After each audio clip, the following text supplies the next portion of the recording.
Parker slipped the ID into the scanner, still grinning. Let's see what ancient secrets you've got. And then the machine froze. A red square blinked on the monitor.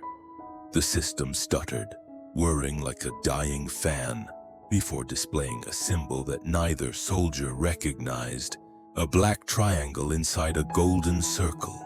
It pulsing slowly on the screen. Flag protocol. Alpha Alpha red zone authorized identity detected. Outside, the Texas heat was already rising, shimmering over the asphalt.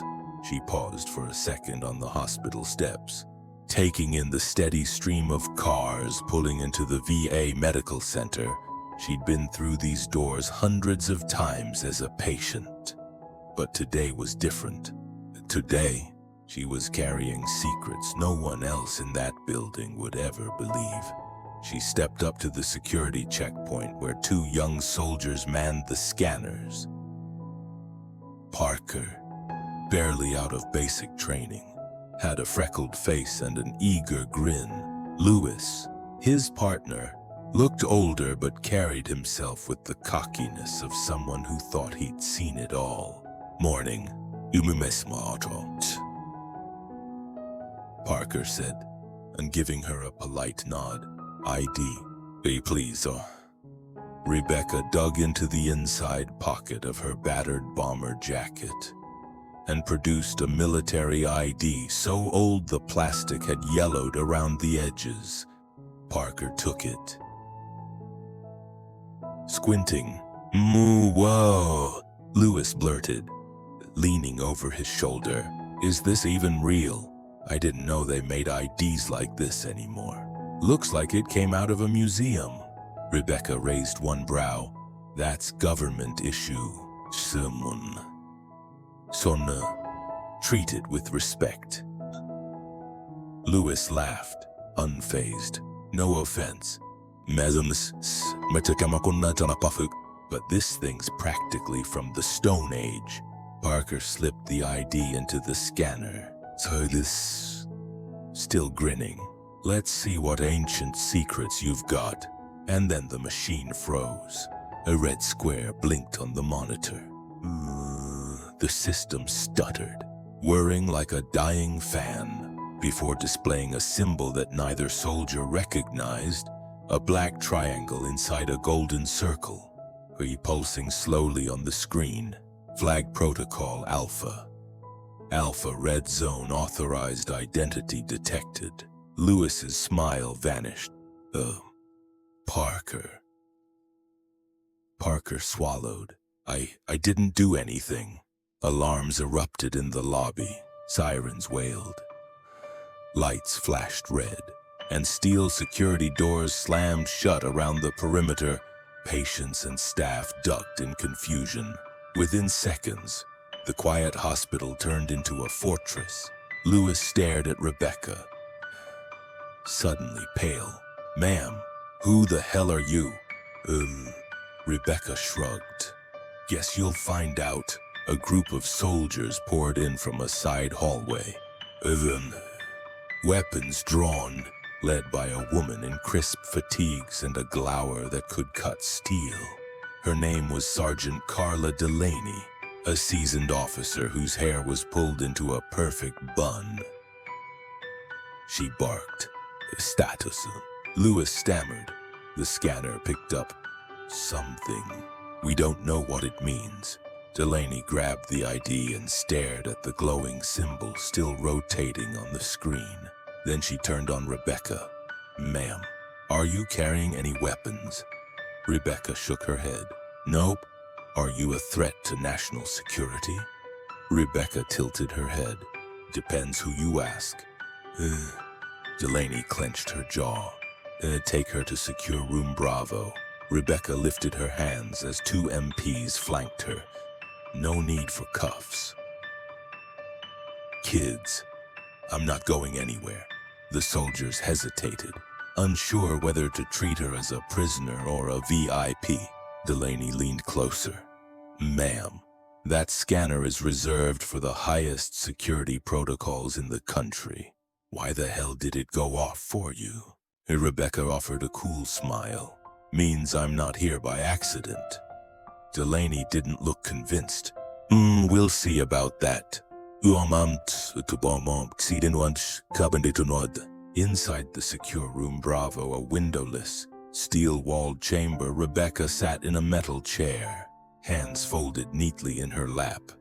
Across the table, Sergeant Delaney hovered, arms crossed. I'm only going to ask this once. Delaney said, Who, are you? Rebecca leaned back.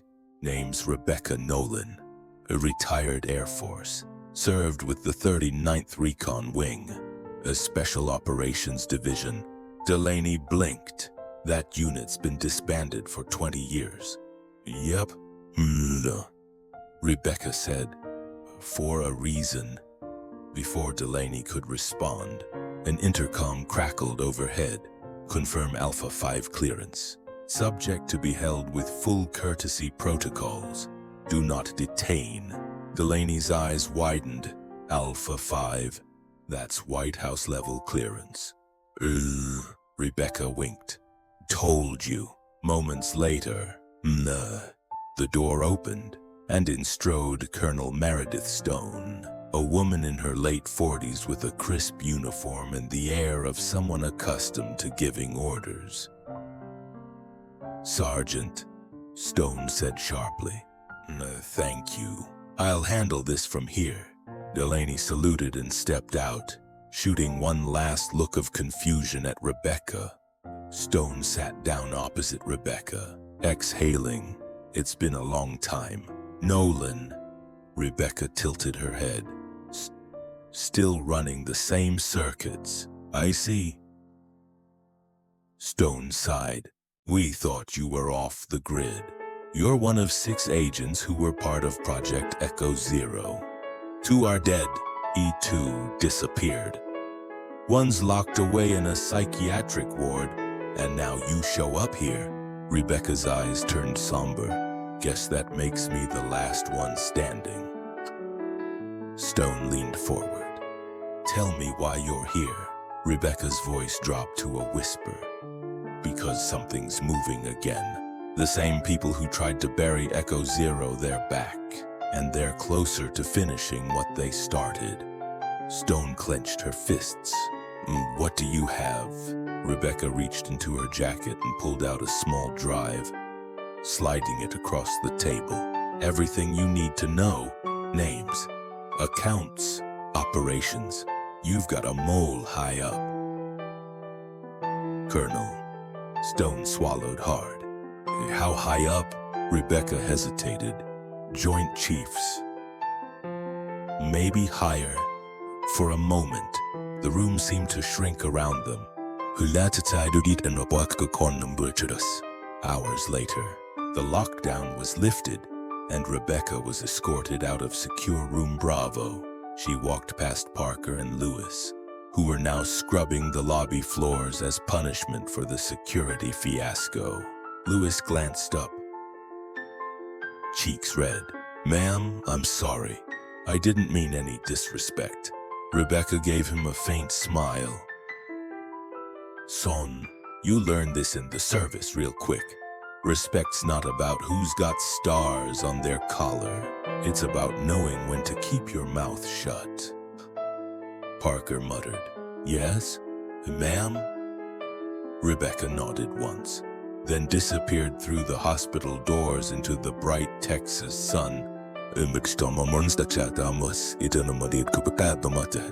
a secure office at the far end of the VA Medical Center, Colonel Stone plugged the drive into an encrypted laptop. Files popped open. Bank transfers and covert communication logs, photographs, mission reports. The evidence was staggering. One name appeared again and again. General Paul Rusty Hastings. Stone sat back. Heart thundering, Hastings was the deputy chairman of the Joint Chiefs of Staff, a man with impeccable service record, trusted by presidents. She picked up the phone. Get me the Pentagon. Now,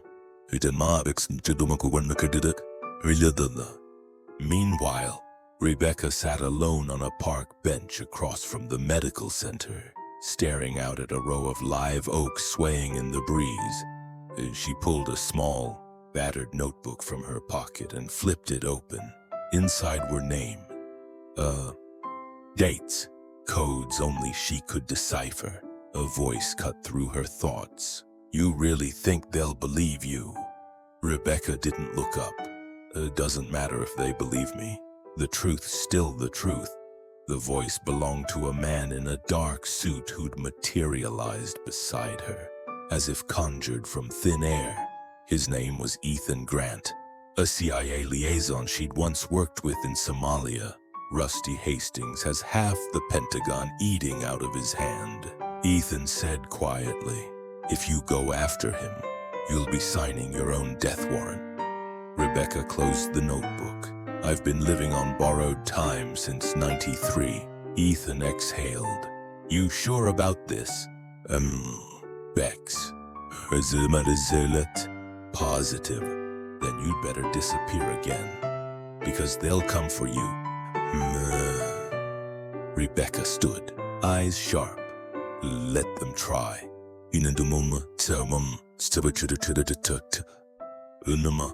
That night, in a secret briefing room at the Pentagon, Colonel Stone laid out the evidence. Generals, advisors, and intelligence chiefs sat around a polished mahogany table.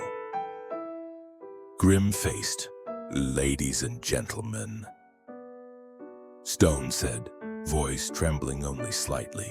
We have credible evidence that General Paul Hastings has been coordinating covert operations outside lawful oversight, possibly tied to assassination plots, money laundering, and illegal weapons transfers. The source is former operative Rebecca Nolan. Echo Zero. Someone scoffed. Echo Zero's a ghost story. Stone snapped, and yet here we are. Silence fell over the room. A decision was brewing that could shake the entire military command. By dawn, warrants were quietly drawn up, accounts frozen, security clearances revoked, but Hastings was already gone. A private jet was tracked, leaving Andrews Air Force Base, headed for South America. A week later, Rebecca Nolan boarded a Greyhound bus leaving Texas. She wore plain jeans, a flannel shirt, and a baseball cap pulled low. No military jacket. No rank, just another American traveler on the road as the bus rumbled down the highway.